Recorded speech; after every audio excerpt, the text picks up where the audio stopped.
En France, tout le monde le sait, investir dans la pierre est une valeur sûre.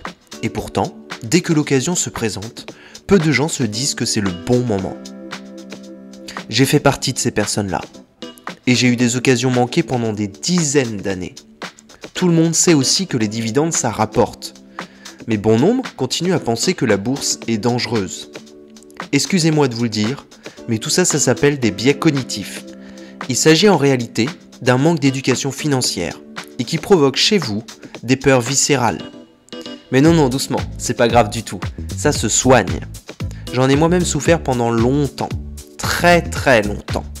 Et la bonne nouvelle, c'est qu'il vous faut en moyenne entre 21 et 66 jours pour changer une mauvaise habitude. Entre 21 et 66 jours pour intégrer une série de nouvelles habitudes et qui vont bouleverser votre quotidien par la suite. Alors si ce type de sujet vous intéresse, sachez que vous êtes exactement au bon endroit. Merci de nous avoir rejoints sur cette chaîne. Aujourd'hui, nous allons poursuivre notre tour d'horizon et tenter de trouver ensemble un ou plusieurs actifs solides pour nous protéger enfin de l'inflation. Allez, let's go, générique.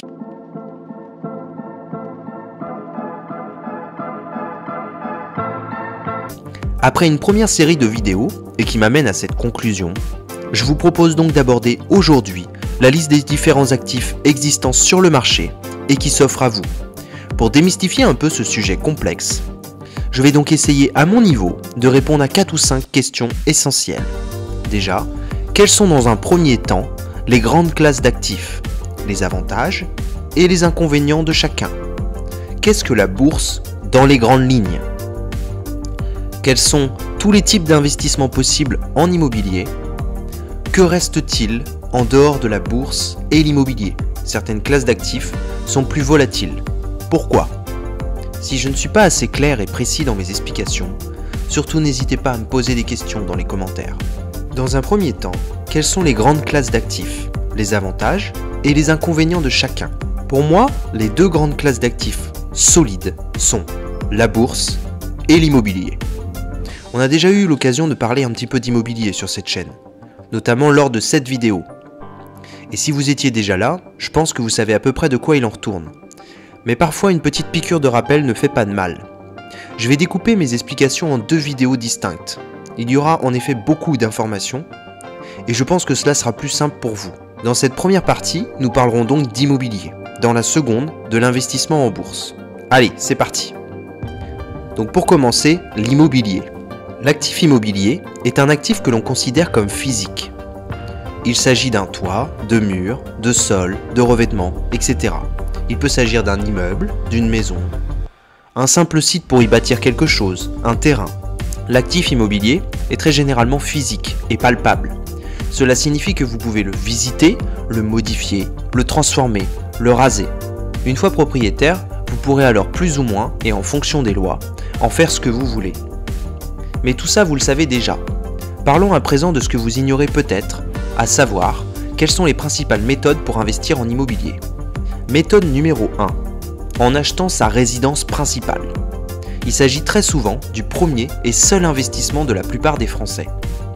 En France, en effet, 82% des logements, selon l'INSEE, sont des résidences principales. C'est d'ailleurs ce que j'ai fait moi-même en fin d'année 2022, en achetant un premier appartement et avec comme objectif de le mettre très prochainement en location. Ce qui nous amène à la deuxième méthode. Il est possible en effet d'acheter un bien immobilier pour en faire de la location toute l'année. Pratique également très courante. Elle consiste simplement à proposer un service, ici un logement, à de futurs locataires et recevoir en échange une compensation financière de leur part, un loyer. Je ne vais pas entrer plus dans les détails, mais nous aurons l'occasion d'y revenir avec plus de précision lors d'une prochaine vidéo.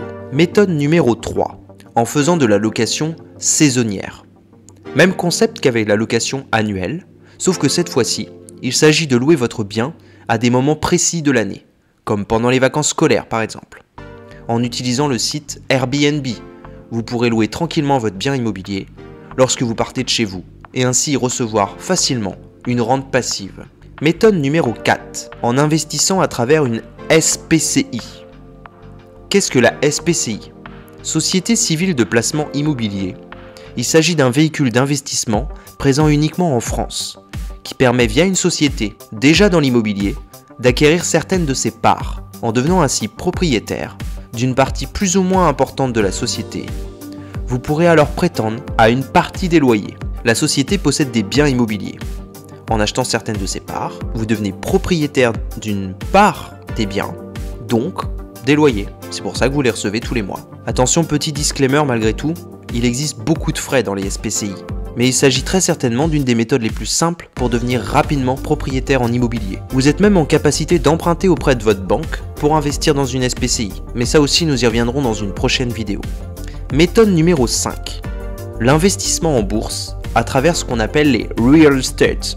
Cette méthode est tout à fait semblable au SPCI, à la différence près que la société qui vous proposera d'acheter une partie de ses parts sera elle-même cotée en bourse.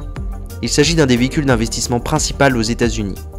Mais surtout pas d'inquiétude, si vous êtes intéressé par les deux méthodes, je vous montrerai comment faire. Méthode numéro 6. Parlons de l'immobilier commercial à présent. Même principe qu'avec les loyers, il s'agit d'acheter un bien et de le mettre en location. Sauf que cette fois-ci, la location sera à destination des entreprises.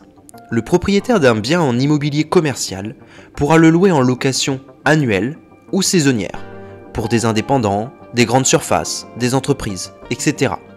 L'immobilier commercial, comme l'immobilier à destination des particuliers, existe à la fois en SPCI et en real estate. Utiliser l'une ou l'autre de ces méthodes, ou les deux, vous permettra d'acheter une partie des biens sans en détenir l'intégralité. Vous aurez donc un investissement bien moindre, tout en touchant pour autant une fraction des loyers. Méthode numéro 7. Investir dans un terrain agricole ou une forêt. C'est plus ou moins la même chose qu'avec les 6 autres méthodes précédentes. Si vous êtes propriétaire à 100%, vous pourrez louer à des entreprises, des particuliers, ou le conserver pour vous-même et y bâtir quelque chose de dur par exemple. Il existe aussi sur le marché des groupements forestiers proposant les mêmes services que les SPCI, mais cette fois-ci spécialisés dans les terrains agricoles ou forestiers. Méthode numéro 8. Investir pour finir en crowdfunding immobilier. Là, le sujet et les méthodes sont très vastes, mais pour prendre un raccourci très simplifié, je dirais qu'il s'agit de prêter votre argent à des banques, à des porteurs de projets, pour qu'ils puissent aller jusqu'au bout de leur rénovation, concrétiser ce qu'ils ont envie de faire et vous récompenser pour votre prise de risque avec des intérêts. Il s'agit grosso modo de faire la même chose qu'en déposant vos fonds sur un livret A, à la différence près que cette fois-ci, vous choisissez vous-même les projets sur lesquels la banque des dépôts et consignations aurait investi à votre place.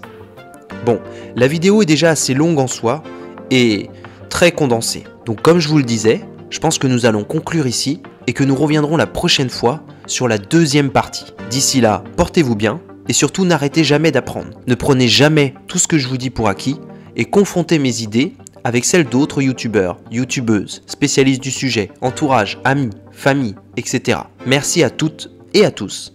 Ciao!